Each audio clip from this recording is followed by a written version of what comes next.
Баршаңызға қайырлы күн. Бүгін сіздермен үй жағдайында халва дайындайтын боламыз.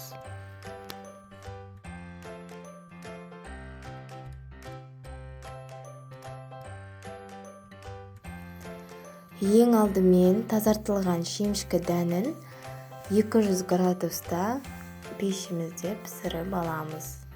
Немесе табада қызарғанша қуырсаңыз болады.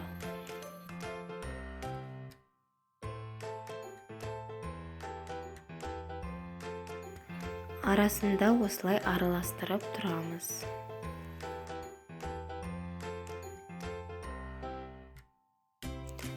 Мінеки пешімізден шығарып, суытып қойдым. Ендігі блендердің ыдысына салып, оны ұнтақтайтын боламыз.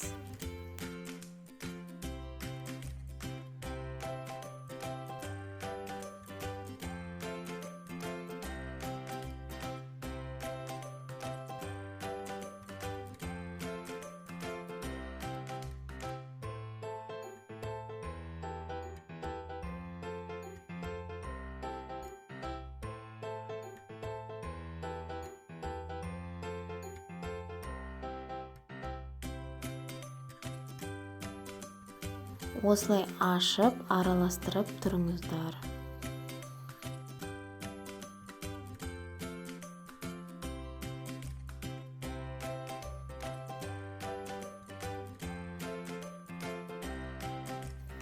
Мінеки менде осындай масса шықты. Кішкене үгітілмелі болсын деп мен осылай істедім. Сіздер оны кәдімгідей паста болғанша араластырсаңыздар болады. Бөлек ыдысымызға ақуыз, шым-шым тұз салып араластырамыз. Ағарып бастаған кезде қант ұнтағын саламыз.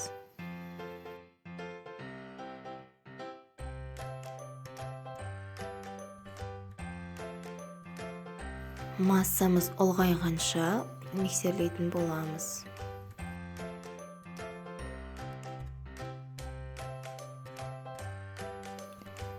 Неке осындай болып шықты, формасын жақсы ұстап тұр. Ендігі сиропымызды дайындаймыз. Менде мұнда шекер және су.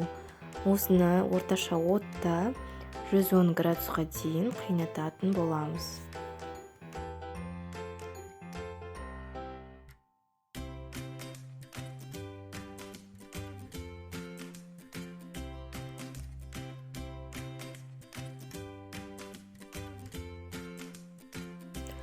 Енді ақуызды араластырып, сиропымызды осылай ыстықтай шетінен құямыз.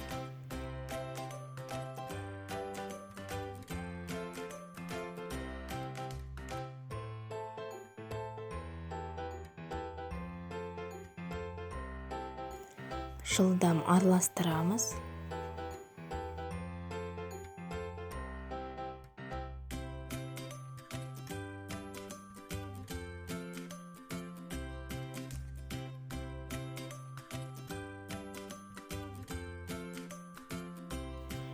Мінеки осындай қою болып шықты. Ендігі осыған үгітілген шемішкі дәнін салып, жақсылап араластырамыз.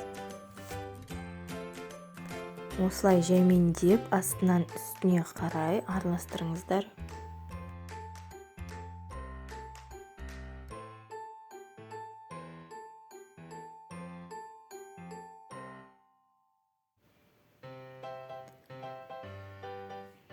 Мінеки осындай болып шықты.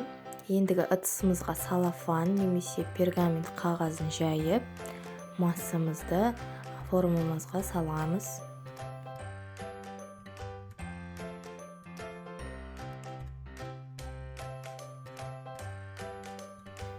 Қасықтың көмегімен жайып шығамыз.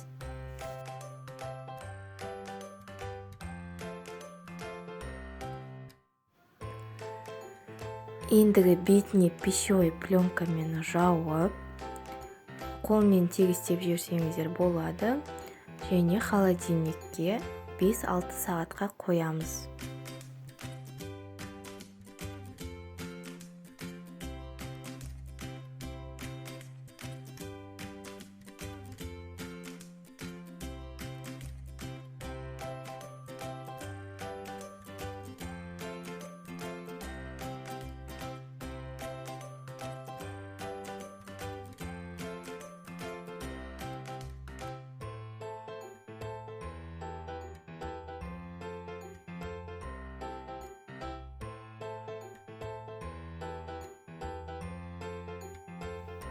Мінекей біздің халвамыз дайын.